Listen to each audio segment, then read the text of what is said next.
이 말씀에 보면 그날에라고 시작을 하고 있습니다. 그날에. 이 그날은 이스라엘 백성이 외국으로부터 침략을 받아서 괴로움을 겪고 있을 때에 하나님께서 우리를 분명히 이기게 하시는 그날이 있을 것이다. 그날이 있을 것이다 라고 이렇게 말하면서 그날에 유다 땅에서 이 노래를 부르리라 하면서 그 노래가 무엇인지 쭉 얘기해 주고 있는 거죠.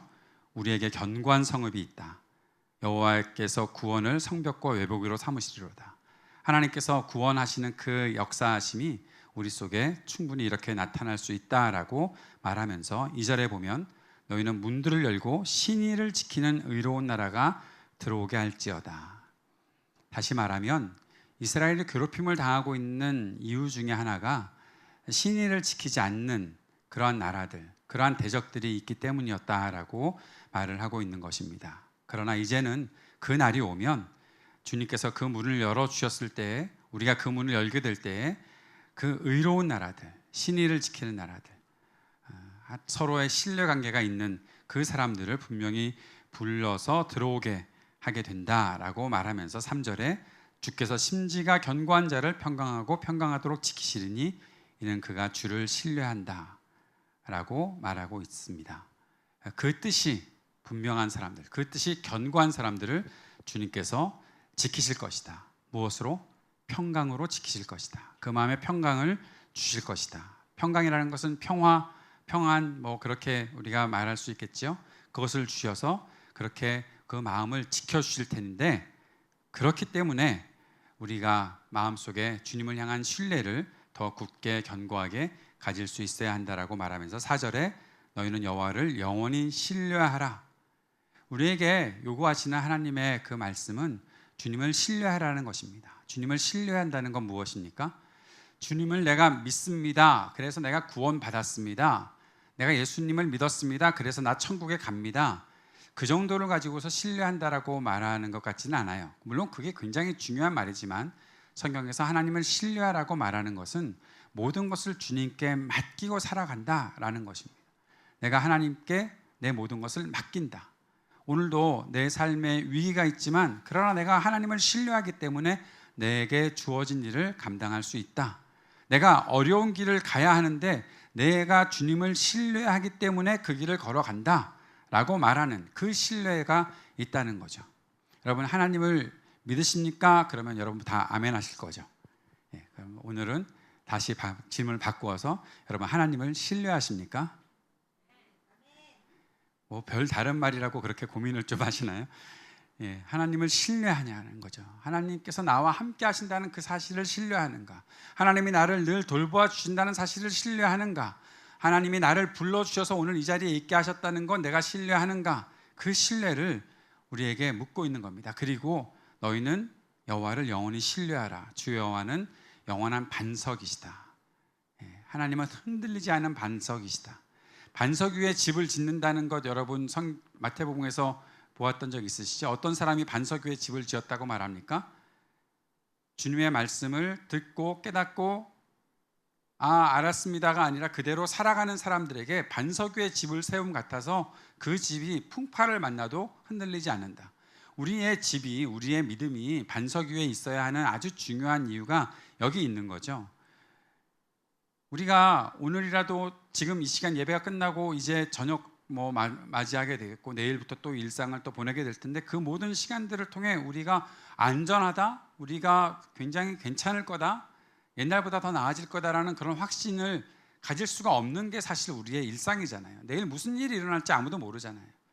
그렇게 풍파가 닥쳐오기도 하고 어려움을 겪기도 할 때 흔들리지 않는 사람이 되려면, 흔들리지 않는 집을 지으려면 우리가 해야 될 일은 주님을 신뢰하는 것이고 주님께서 우리의 모든 것들을 반석 위에 세우시는 그 일들을 경험할 수 있어야 한다 말씀하시는 것입니다.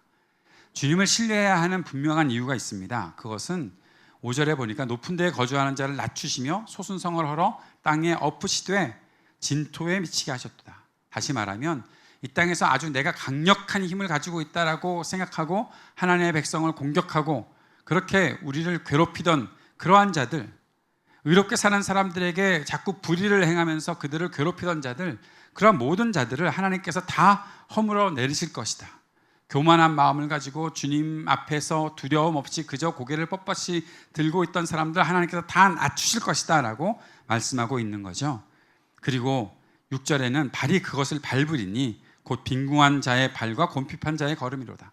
세상에서 볼 때는 저 사람들 뭐 가진 거 하나도 없는 것 같은데 저 사람들 저렇게 살아도 되는 걸까? 저러다가 금방 망하겠는데 싶은 생각을 가지고 있던 사람들이 그렇게 강대해 보이고 높아 보이던 것들을 다 밟아 무너뜨릴 수 있게 된다라고 말하고 있는 것입니다.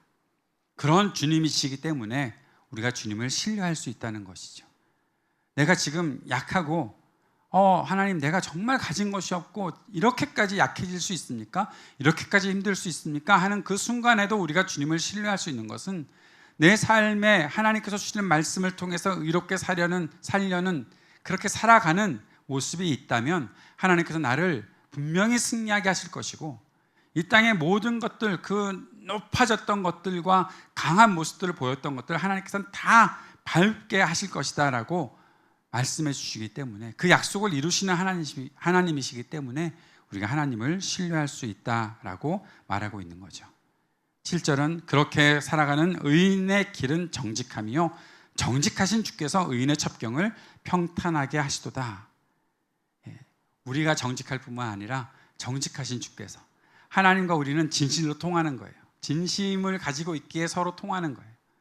우리에게 주신 양심이 잘 발휘가 되어서 하나님 앞에 그 하나님의 말씀의 조명을 받고 우리 자신을 솔직하게 정직하게 주님께 내어드릴 수 있고 그렇게 내어드렸을 때 하나님의 그 정직하심, 거짓이 없으신 하나님과 함께 통하게 되고 그 안에서 하나님께서 길을 열어주시고 그 길을 걸어가게 하신다, 평탄하게 하신다 라고 말씀하고 있는 것입니다. 8절에 보면 여호와여 주께서 심판하시는 길에서 우리가 주를 기다렸사오며 심판하시는 길에서 우리가 주를 기다렸다라고 말하고 있는데 이 말씀이 얼마나 우리들에게 복이 되는 말씀입니까? 하나님의 심판이 임하면 모두가 두려워 떨 텐데 의롭게 살아가고 정직하게 살아가는 사람들이 하나님이 심판하시는 길에서 하나님을 기다리고 있는 거예요. 다 세상의 모든 것들이 도망가고 이 땅의 모든 악한 것들이 다 어디론가 사라져 버릴 때에도 나는 꼿꼿이 서서 주님을 기다리고 있습니다라고 말할 수 있는 그런 고백을 할 수 있는 것이 바로 하나님을 신뢰하고 사는 사람들의 모습이다라고 말씀하고 있는 것이죠. 그곳에서 주님을 기다리고 주의 이름을 위하여 또 주를 기억하려고 우리 영혼이 주님을 사모하고 있습니다. 무엇보다 주님을 사모하고 계십니까? 오늘 찬송의 고백들을 하나하나 여러분들이 다 그 고백의 그 가사 하나하나를 마음에 담았다면 아마 그 고백을 들으면서 내가 주님을 그렇게 사랑하는구나 라는 사실들을 느꼈을 거라고 저는 생각합니다. 아까도 찬송하면서 생각한 건데 제가 주님을 정말 많이 사랑하더라고요. 누가 더 사랑하는지 한번 경쟁을 한번 해볼까요? 내가 나을 것 같은데 그런데 오늘 그 경쟁을 제가 말씀드릴게요. 여기에 11절의 말씀에 보면 여호와여 주의 손이 높이 들릴지라도 그들이 보지 아니하오나 백성을 위하시는 주의 열성을 보면 부끄러워할 것이라 불이 주의 대적들을 사르리이다. 여기 나타나는 주의 열성이라는 말이 그냥 주님께서 우리를 열심히 뭔가 해주신다라는 것이 아니라 그 열성이라는 말이 영어에서는 zeal이라고 그렇게 나와 있는데 그건 어떤 것입니까? 나보다 누가 더 잘하면 안 되는 거예요. 하나님이 우리를 사랑하실 때 내가 너를 사랑하는데 나보다 너를 더 사랑하는 존재가 있을 수 없다? 혹시 있으면 내가 가만두지 않을 거야? 그런 식으로 하나님께서 우리에게 그 열성을 가지고서 우리를 사랑하신다는 거예요. 여러분 그런 사랑 받아보셨습니까?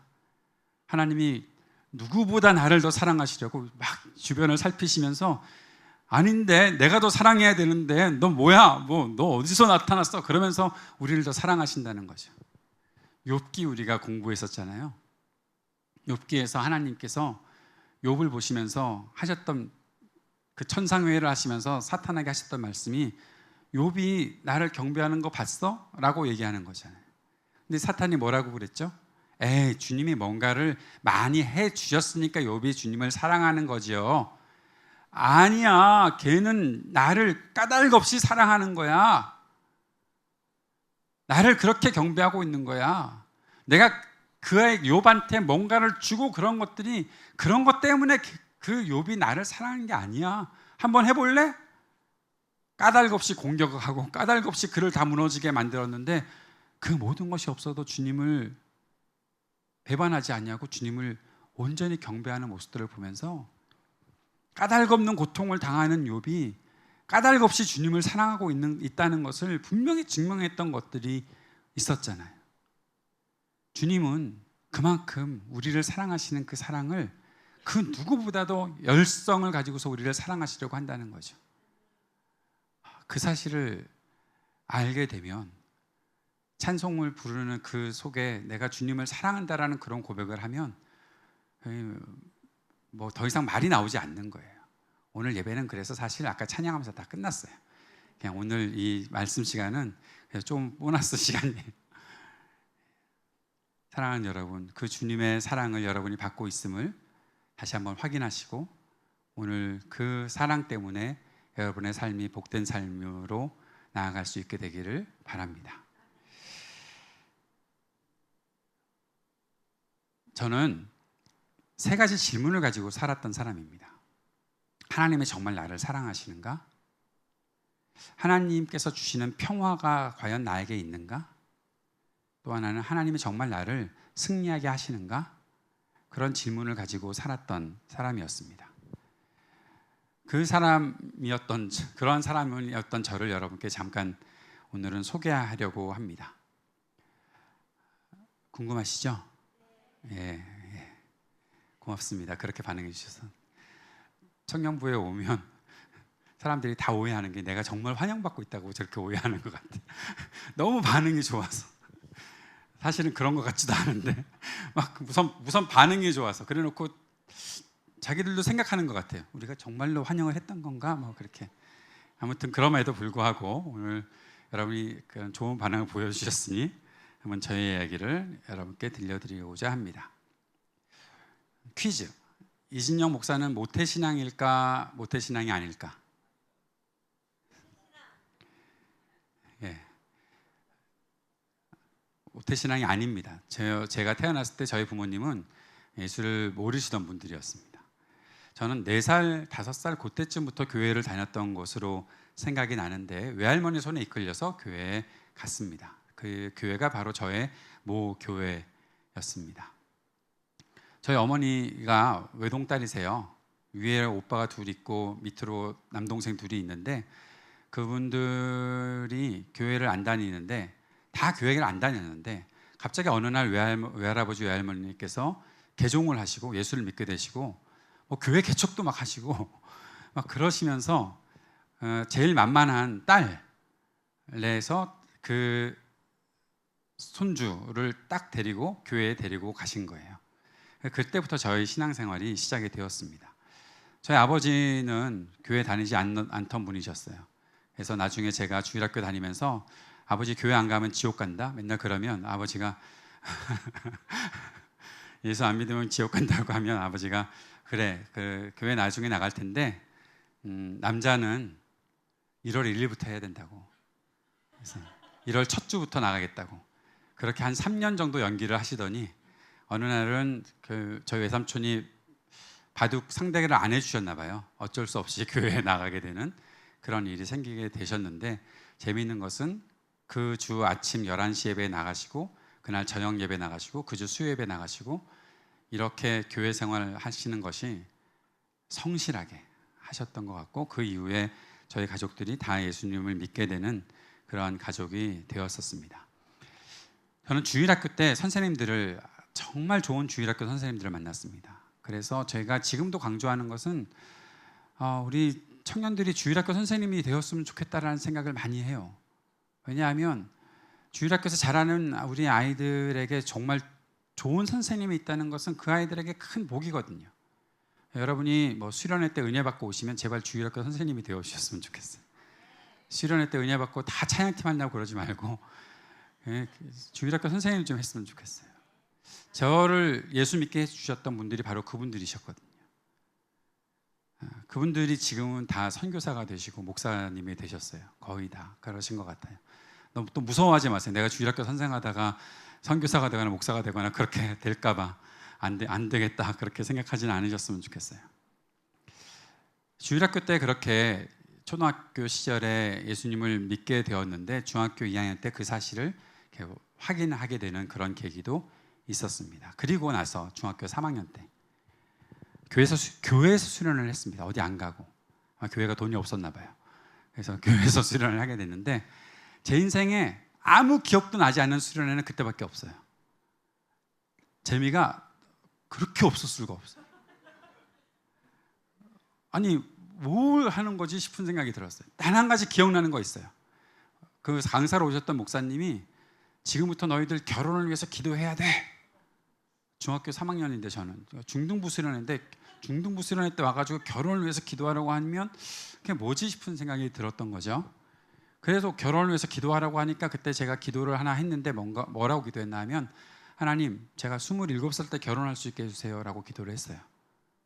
네, 한국 나이 27살. 제가 27살 되던 해에 11월 달에 결혼을 했습니다. 그런데 제가 결혼식을 며칠 안 남겨놓고 옛날에 그 기도가 생각이 나긴 났어요. 그 수련회가 좋은 수련회였나 보다. 근데 중요한 것은 하나가 뭔가 하면 그 수련회 마지막 날 보통 간증하고 그럽니다. 여러분도 이번에 수련회 가면 뭐 2박 3일밖에 안 해서 어떨지 모르겠지만 뭐 간증하고 뭐 그런 일들이 있을 수도 있잖아요.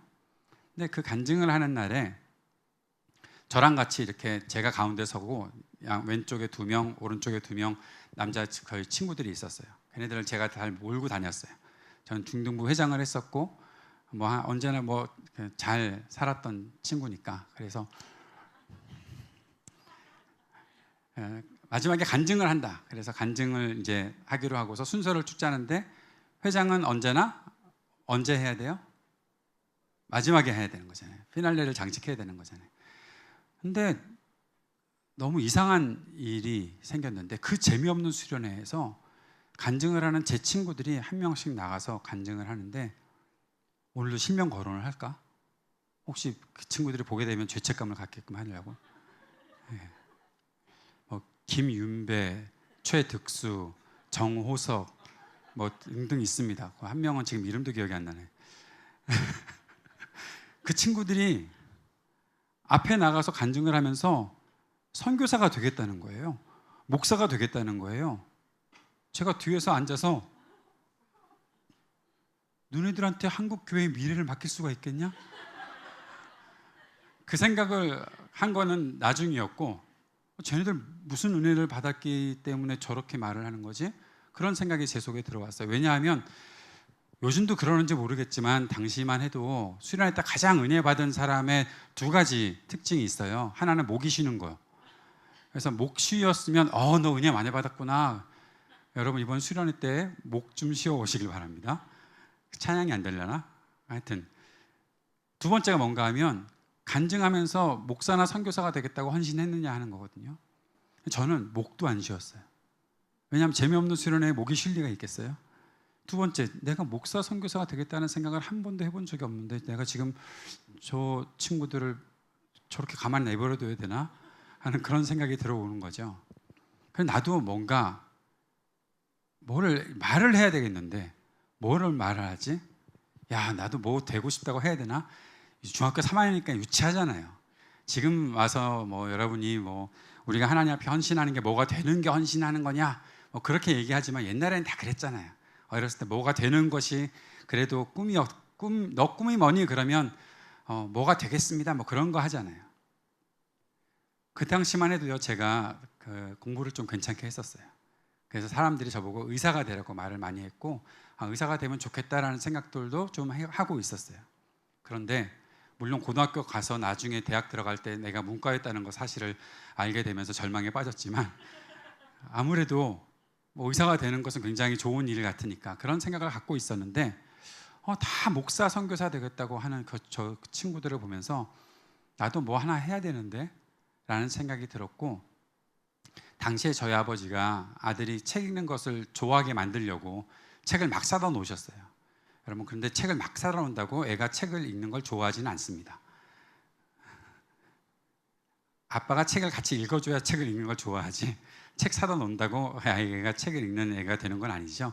그럼에도 불구하고 제가 책을 읽었었어요. 그런데 그때 읽었던 책 중에 이만큼 두꺼웠던 그 알버트 슈바이처의 전기를 제가 읽게 되었던 거죠. 그 당시에 읽고 있었어요. 그 글씨가 이렇게 쓰여 있는 거, 오른쪽에서 왼쪽으로 읽는 책, 한자 조금씩 섞여 있는 거, 뭐 그런 것들을 읽었었어요. 근데 슈바이처가 어떤 분인지 여러분 아시죠? 의사였고 선교사였고 신학자였고 음악가였고, 슈바이처랑 저는 닮은 게 너무 많은 거예요. 당시만 생각해도. 나 피아노도 칠 줄 알아, 나 뭐 의사가 되고 싶은 마음이 있어, 막 그런 마음이 있는데, 야, 여기다가 내가 선교사나 목사 요것만 추가시켜 놓으면 거의 슈바이처급이 될 것 같은 생각이 드는 거죠.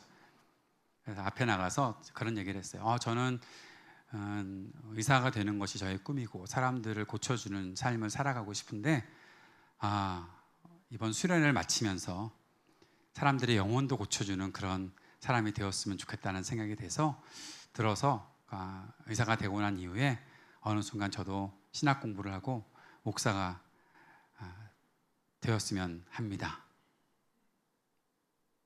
멋있잖아요. 그 친구들은 목사 선교사면 되겠다 그랬거든. 나는 의사 된 다음에 목사가 되겠다고 했거든. 내가 좀 더 멋있는 것 같았어요. 왜 그런 말씀을 여러분께 드리나 하면, 그 당시까지만 해도 저는 누구한테 지는 거 너무너무 싫어했어요. 항상 앞에 있어야 됐어요. 체육 과목 빼놓고는 그거는 내 몸으로 하는 거라 안 되더라고요. 저는 여학생들한테도 달리기 하면 졌던 사람이라, 나중에 이제 제 몸을 개혁하고 난 이후에 조금 빨라졌지, 뭐 그 당시까지만 해도 저를 이겼던 여학생들이 수도 없이 많았습니다. 달리기 하면 진영이 쟤는 못 뛰는 애, 그렇게. 그런데 아무튼 그럼에도 불구하고 제가 누군가한테 지는 거를 너무너무 싫어했었어요.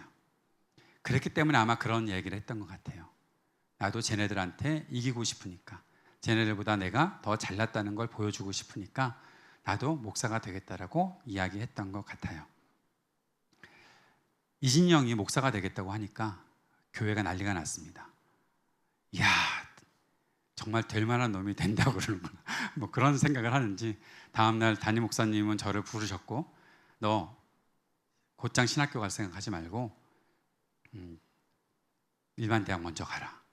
그래서 많은 사람들을 만나고 많은 사람들에게 전도도 해보고, 그러면서 나중에 신학대학원 가서 그렇게 목사가 되었으면 좋겠다, 그렇게 말씀을 하시고 그랬었습니다. 그런데 중요한 건 저희 부모님이잖아요. 반대하셔야 되잖아요. 잘난 내 아들이 왜 목사가 돼? 그죠?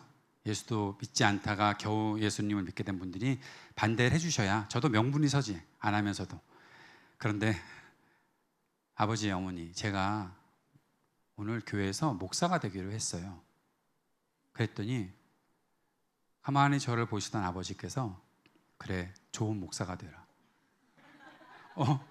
이러면 안 되는데 반대를 하셔야 돼요. 좋은 목사가 되라고요? 어떡하지? 그런데 그때 어머니 아버지께서 저한테 해주셨던 말씀이 있어요. 제가 초등학교 입학하기 전에 저희 외할머니가 모시고 왔던 한 권사님이 집에 오셔서 제 머리에 손을 얹고 기도를 하셨대요. 근데 기도를 하시다가 그랬대요. 이 집 큰아들 목사 되겠네? 그러셨대요. 그게 그때서야 생각이 나신 거예요. 그러니까 우리 아들이 목사가 되는 것이 하나님께서 정해놓으신 길인가 보다라는 생각을 하셨던 거죠. 신기한 일은 뭔가 하면, 대학에 들어갔는데, 대학에 들어갈 때 앞에 아까 얘기했던 최득수, 김윤배, 정호석 등등 그놈들 있잖아요. 걔네들이 교회를 다 떠났어요. 교회를 안 나와요. 나만 교회에 나와요. 목사 선교사 되겠다고 하는 애들이 교회는 다녀야 될 거 아니에요. 근데 뭐가 당시에 이제 86년, 87년 그런 때니까 참 어려운 시기에 교회가 정말 이 사회에 어떠한 답도 해주지 못하는 교회에 대한 갑갑함을 느꼈는지, 그 친구들은 그냥 그렇게 교회를 떠나가 버렸어요. 그리고 지금도 목사 선교사 된 친구가 하나도 없어요. 제가 뉴저지에 있을 때 그 중에 한 친구가, 호석이라는 친구가 교회에 저를 찾아왔어요. 어떻게 너는 나를 찾아왔니? 그랬더니 갑자기 어느 날 생각이 났대요.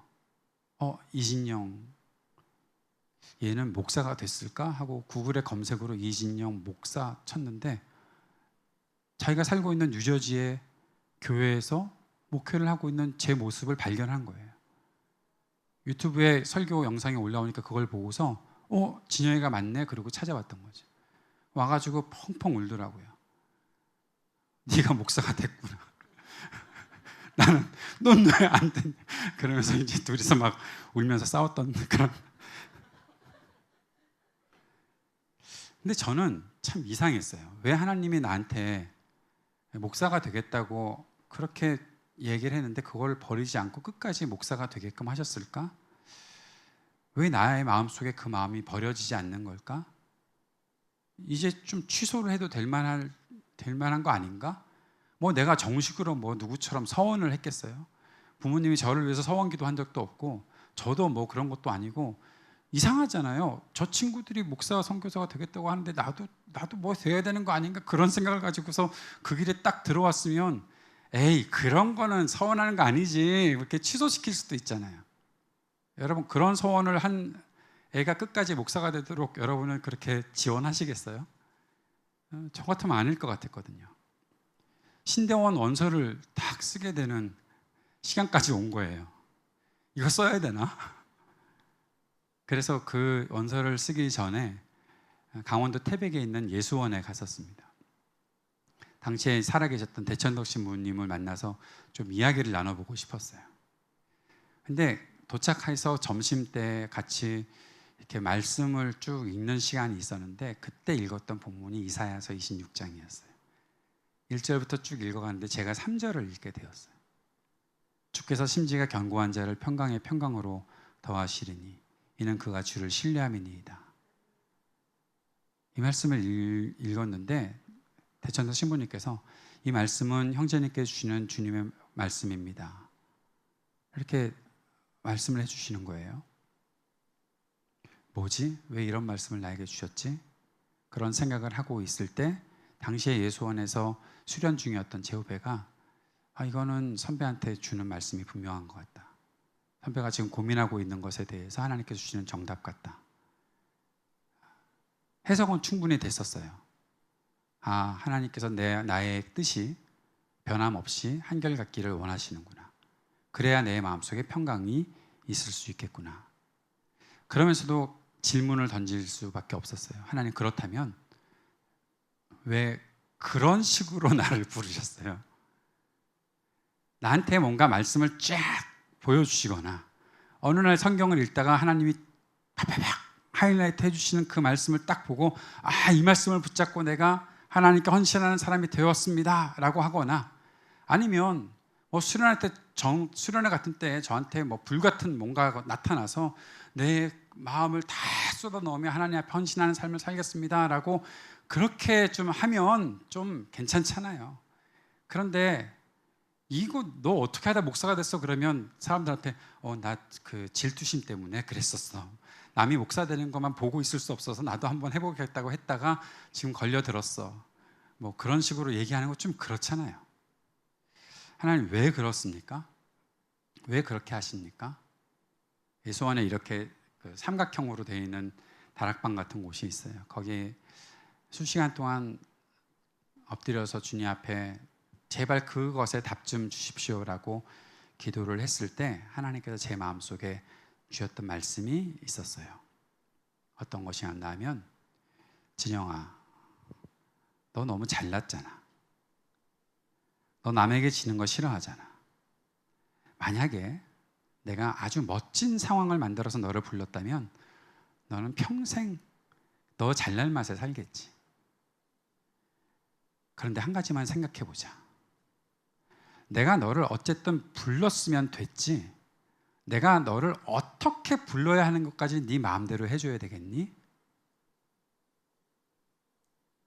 하나님께서 제게 주신 말씀은 그거였어요. 내가 너를 불러서 너를 쓰겠다고 했으면 됐지. 그 방법이 어떻고 저떻고 하는 거를 왜 네가 결정해야 되니? 너는 네 마음대로 하려고 그러니? 내가 너의 주인이고 내가 너를 써야 되는 사람, 내가 너를 써야 되는 내가 그 하나님인데 왜 내가 너를 쓰면서 네가 원하는 대로만 해야 된다고 생각을 하니? 너의 실력 때문에, 너의 감정 때문에 너 그런 것들을 의지하면서 살아가려고 했니? 그것이 너를 한결같이 인도해 줄 것이라고 생각하니?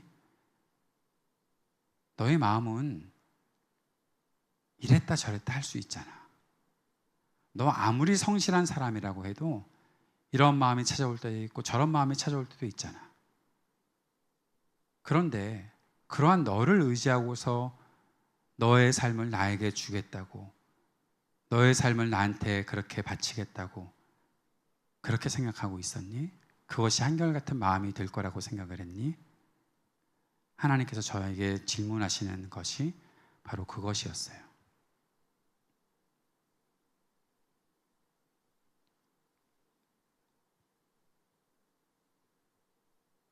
하나님이 불러서 써주시면 그것으로 제가 만족하고 어떤 자리에서든 어디에서든 상황이 문제가 아니라 저의 모습이 문제가 아니라 저의 환경의 문제가 아니라 하나님께서 쓰시는 일을 하면 되는 것인데 나는 내가 좀 더 멋졌으면 좋겠고 내가 조금 더 좋은 위치에 있었으면 좋겠고 그러한 마음만을 가지고 하나님의 말씀을 따라가고 하나님께 헌신하겠다고 생각하고 있었던 것이 얼마나 어리석고 바보 같은 일이었나라는 생각을 하게 되었어요. 오늘 저의 이 이야기를 드리는 이유는 제가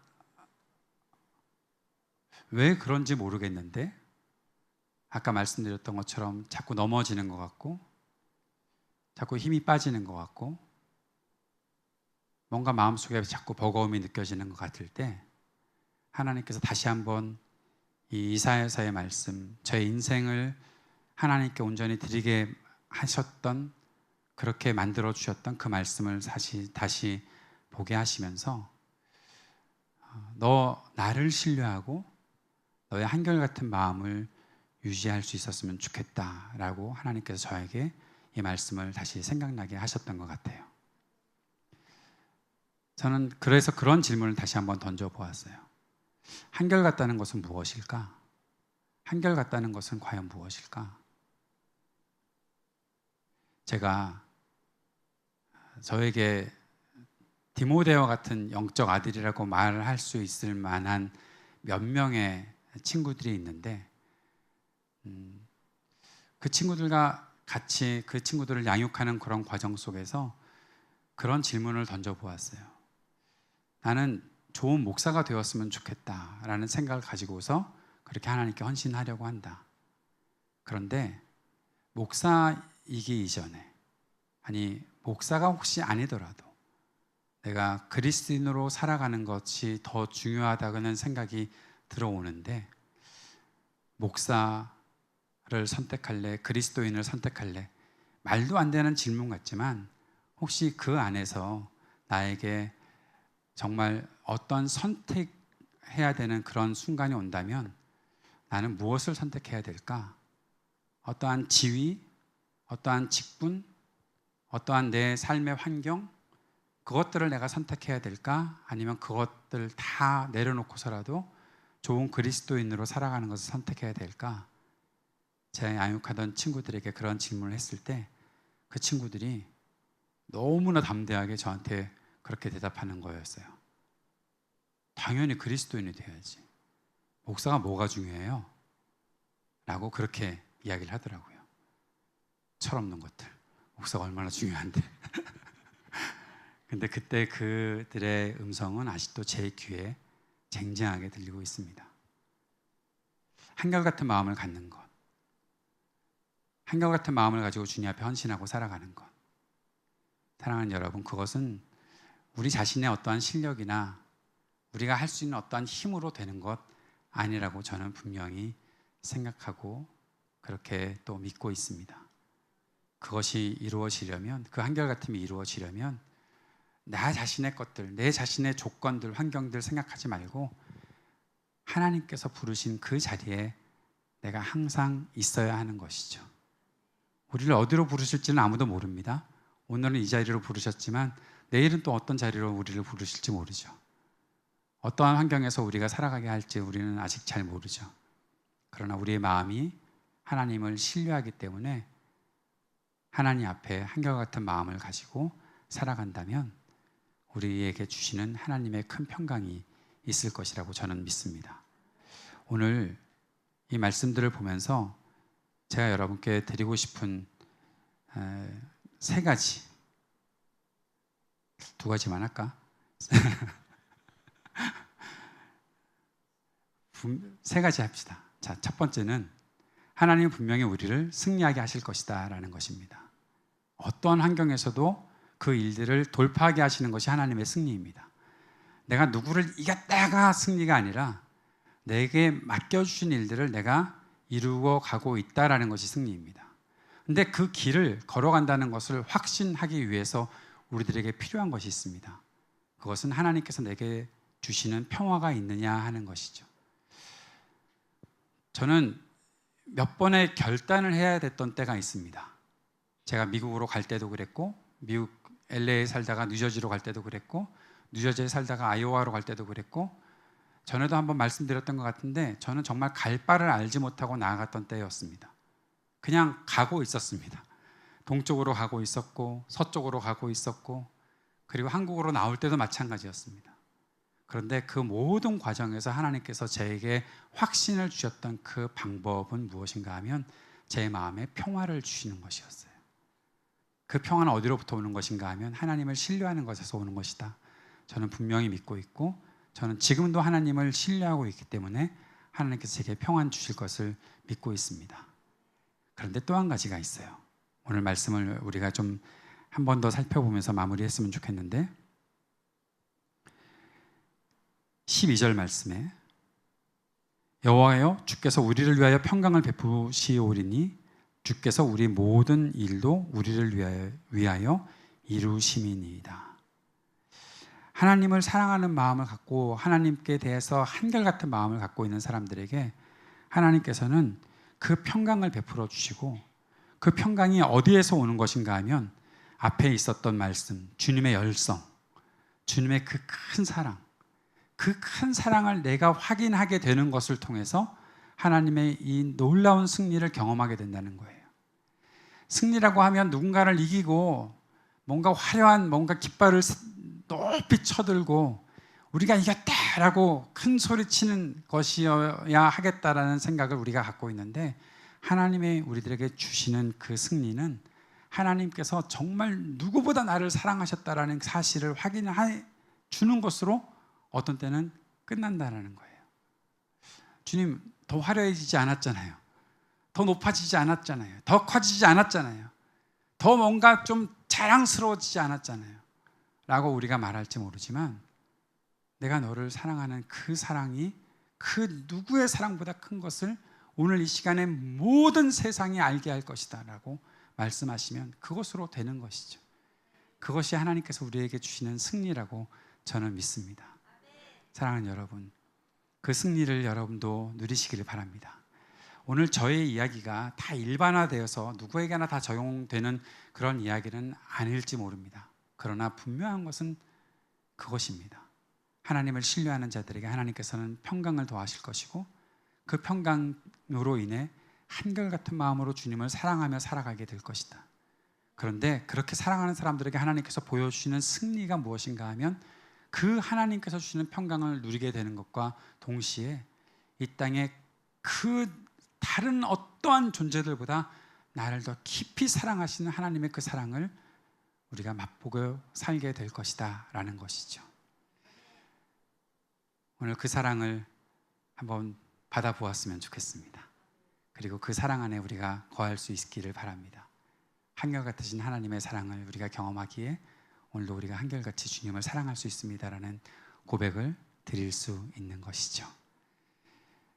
잠시 우리 눈을 감고 기도하면서 그 주님의 사랑을 우리가 다시 한번 마음속에 새기는 시간이 되었으면 좋겠습니다.